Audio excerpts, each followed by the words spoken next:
కర్నూలు జిల్లా పత్తికొండ నియోజకవర్గం గుండుతండ గ్రామ సమీపంలో ఆటో బ్రేకులు ఫెయిల్ అయి బోల్తా పడింది. 20 మందికి గాయాలు కాగా ముగ్గురికి తీవ్ర గాయాలు కావడంతో కర్నూలు ప్రభుత్వ ఆసుపత్రికి చికిత్స నిమిత్తం తరలించారు. ఆర్టీఓ అధికారుల నిర్లక్ష్య ధోరణి వల్లే, పర్యవేక్షణ లోపం వల్లే ఇలాంటి ప్రమాదాలు జరుగుతున్నాయని, వెంటనే ఆర్టీఓను సస్పెండ్ చేయాలని సిఐటియు మండల కార్యదర్శి ఎం రవిచంద్ర డిమాండ్ చేశాడు. పత్తికొండ ప్రభుత్వ హాస్పిటల్లో బాధితులను పరామర్శించారు. ఈ ప్రమాదంపై ఆయన మాట్లాడుతూ, పత్తికొండ పట్టణంలో రోడ్డు వెడల్పు కార్యక్రమం జరగాలని, గత ప్రభుత్వంలో నేటి ప్రభుత్వంలో కూడా రోడ్డు వెడల్పీకరణ కార్యక్రమం జరగకపోవడం దురదృష్టకరమని, ఈ మధ్య కాలంలోనే అంబేద్కర్ సర్కిల్ దగ్గర కూడా ప్రమాదం జరిగిందని, స్కూటర్లో వెళ్తున్న వ్యక్తి దుర్మరణం పాలవడం జరిగిందని ఆయన ఆవేదన వ్యక్తం చేశారు. కూలీలను తీసుకుపోయే ఆటో బోల్తా పడడం వల్ల అక్కడ ఉన్నటువంటి 20 మందికి దెబ్బలు తగిలి ఒక ముగ్గురికి తీవ్ర ప్రాణాపాయ స్థితిలో కర్నూలు ఆసుపత్రికి తరలించడం జరిగింది.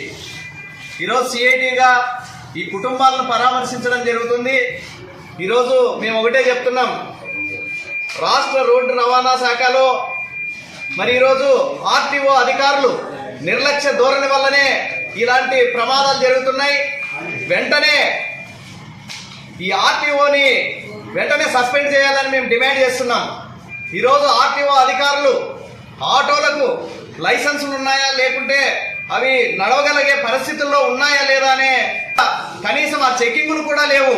ఈరోజు పత్తికొండ డివిజన్ అయినప్పటికీ ఆ స్థాయిలో మరి పర్యవేక్షణ లోపము ఎంతో మంత్రంగా ఈ ఆర్టీఓ అధికారులు పరిస్థితుల్లో నుంచి గడ్డు పరిస్థితుల్లో ఉన్నారు. ఈరోజు ముగ్గురు పరిస్థితి విషమంగా ఉంది. ఈరోజు వారి పరిస్థితి ఏమని అడుగుతున్నాం. ఈరోజు ప్రభుత్వం వెంటనే స్పందించి ఇక్కడ దెబ్బలు తగిలిన వాళ్ళకి, ప్రాణాపాయ స్థితిలో ఉన్న వాళ్ళకి వాళ్ళని ప్రభుత్వం ఆర్థికంగా ఆదుకోవాలని మరి మేము ఈరోజు వాళ్ళకి డిమాండ్ చేస్తున్నాం.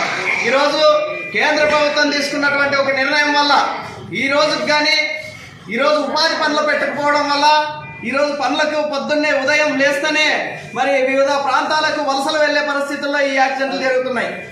ఈరోజు మేము ఒకటే చెప్తున్నాం, ఖచ్చితంగా ఈరోజు ఉపాధి పనులను వెంటనే ప్రారంభించాలి. ఉపాధి పనులు లేకపోవడం వల్లే ఇలాంటి యాక్సిడెంట్లు జరుగుతున్నాయి. రామ్జీ పథకం తీసుకొని వచ్చి ఉపాధి కూలీలకు ఎంతో నష్టం వాటిల్లించే ఆ బీవీ రామ్జీ పథకాన్ని రద్దు చేసి వెంటనే ఉపాధి కూలీలకు పని పెట్టాలి. అక్కడ ఉన్నటువంటి పని పెడితే ఆ గ్రామీణ ప్రాంతాల్లో వాళ్ళు పనులకు వెళ్ళి ఆ వలసలకు పోకుండా ఇలాంటి ప్రమాదాలు జరగకుండా ఆస్కారం ఉంటుందని ఈరోజు మహాత్మా గాంధీ ఉపాధి చట్టాన్ని వెంటనే అమలుపరిచి ఆ గ్రామీణ ప్రాంతాల్లో ఉపాధి పనిని వెంటనే ప్రారంభించాలని ఈ సందర్భంగా సిఐటిగా మేము తెలియజేస్తున్నాం. ఈరోజు వెంటనే ఈ ప్రమాదాలకు కారణమవుతున్నటువంటి పర్యవేక్షణ లోపం ఉన్నటువంటి అధికారులను వెంటనే సస్పెండ్ చేయాలి. మొన్ననే మనం చూసాం, పత్తికొండలో కూడా చాలా దుర్భర పరిస్థితి అయినటువంటి ట్రాఫిక్ నెలకొంది. ఈరోజు పత్తికొండ పట్టణంలో అనేక ట్రాఫిక్ ఇబ్బందుల వల్ల మొన్ననే అంబేద్కర్ సర్కిల్ కాడ ఒక యాక్సిడెంట్ జరిగింది. ఆ యాక్సిడెంట్ లో అక్కడికక్కడే అబ్బాయి మరణించడం కూడా జరిగింది.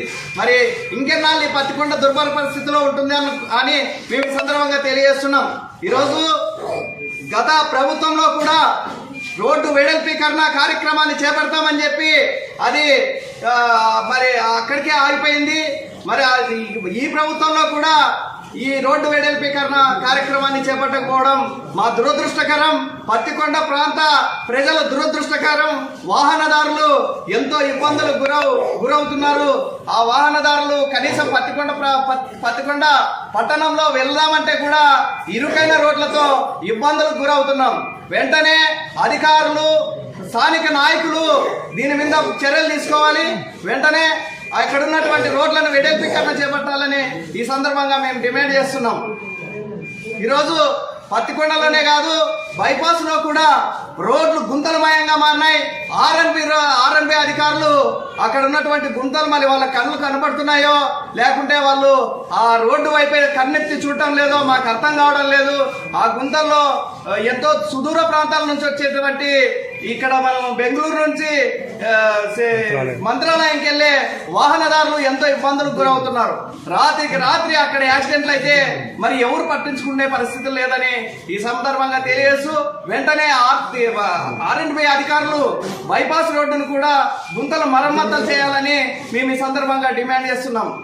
వెంటనే ఇక్కడ గుండుతాండ దగ్గర జరిగినటువంటి ఆటో యాక్సిడెంట్ గురైనటువంటి వారిని వెంటనే ప్రభుత్వం ఆదుకోవాలని, వెంటనే ఉపాధి పనులు కల్పించాలని మేము డిమాండ్ చేస్తూ ఇక్కడ ఈ ప్రమాదానికి గురైనటువంటి ప్రతి ఒక్కరికి మేము పరామర్శిస్తూ వీళ్ళకి ప్రగాఢ సానుభూతి తెలియజేసుకుంటున్నాం.